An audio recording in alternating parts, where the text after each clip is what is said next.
કેશોદમાં જૂના પ્લોટ ખાતે આવેલ મંદિરમાં ભવ્ય શાકોત્સવનું આયોજન કરાયું।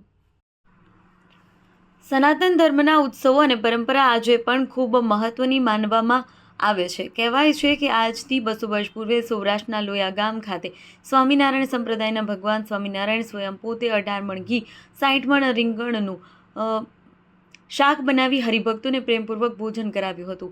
ત્યારથી સ્વામિનારાયણ સંપ્રદાય અનેક ખાસ કરી શિયાળાના સમય દરમિયાન શાકોત્સવનો ઉત્સવ મનાવવામાં આવે છે, જેમાં મુખ્યત્વે રીંગણનું શાક અને બાજરીના રોટલા ભગવાનના ભાવ સાથે સ્વામિનારાયણ સંપ્રદાયના સંતો દ્વારા બનાવવામાં આવે છે, જેને સૌ હરિભક્તોને ભાવપૂર્વક પીરસીને ભગવાન સ્વામિનારાયણને બનાવેલા શાકોત્સવની પરંપરાને આજે આધુનિક યુગમાં આગળ ધપાવી રહ્યા છે।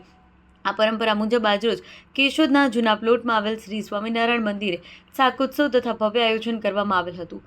ધાર્મિક કાર્યક્રમમાં સૌપ્રથમ કેશોદના અગતરાય રોડ ઉપર આવેલા કન્યા વિનય મંદિર પાસેથી પૂજ્ય લાલજી મહારાજની ભવ્ય શોભાયાત્રા કાઢવામાં આવી હતી, જેમાં ગાડાઓમાં સંતો તથા લાલજી મહારાજ બેસેલા હતા। જ શોભાયાત્રા સ્વામિનારાયણ મંદિરે સમાપન કરવામાં આવેલ છે। ત્યારબાદ લાલજી મહારાજ દ્વારા મહાઆરતી રાખવામાં આવેલ હતી। લાલજી મહારાજ દ્વારા સત્સંગ સભાનું આયોજન કરવામાં આવ્યું હતું, જેમાં મોટી સંખ્યામાં હરિભક્તોએ ભાવપૂર્વક હાજરી આપી હતી। લાલજી મહારાજે પોતાના પ્રવચનમાં સેવા, ભક્તિ અને માનવ જીવનના ધાર્મિક મૂલ્યોનું મહત્વ વિશે સુંદર માર્ગદર્શન આપ્યું હતું। પૂજ્ય લાલજી મહારાજ દ્વારા હરિભક્તોને પુષ્પમાળા પહેરાવી આશીર્વાદ પાઠવેલા હતા। જલારામ મંદિર કેશોદ દ્વારા પૂજ્ય લાલજી મહારાજની સાલ ઉડાડી આશીર્વાદ મેળવેલા હતા। આ શાકોત્સવમાં મોટી સંખ્યામાં હરિભક્તોએ પ્રસાદ લીધેલો હતો। શાકોત્સવમાં યજમાન શ્રી હરિભક્ત વાલા સાહેબ રહેલા હતા। રિપોર્ટર અનિરુદ્ધસિંહ બાબરિયા, કેશોદ।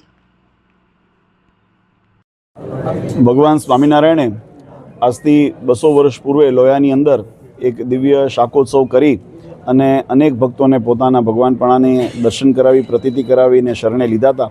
એ પ્રસંગની સ્મૃતિની અંદર પરમ પૂજ્ય લક્ષ્મીનારાયણ દેવ પીઠાધીશ્વર આચાર્ય શ્રી અજેન્દ્ર પ્રસાદજી મહારાજશ્રીની આજ્ઞાને આશીર્વાદથી જૂનાગઢ પતિ રાધારમણ દેવના પ્રદેશના કેશોદ ગામને આંગણે આજે ધર્મકુળ આશ્રિત અહીંના સંતો ભક્તો દ્વારા એક સુંદર શાકોત્સવનું આયોજન કરવામાં આવેલું છે અને ભગવાનના એ દિવ્ય ચરિત્રોને કથા વાર્તાનું શ્રવણ કરી અને પ્રસાદ લઈ અને અનેક હરિભક્તો આજે પાવન થનાર છે।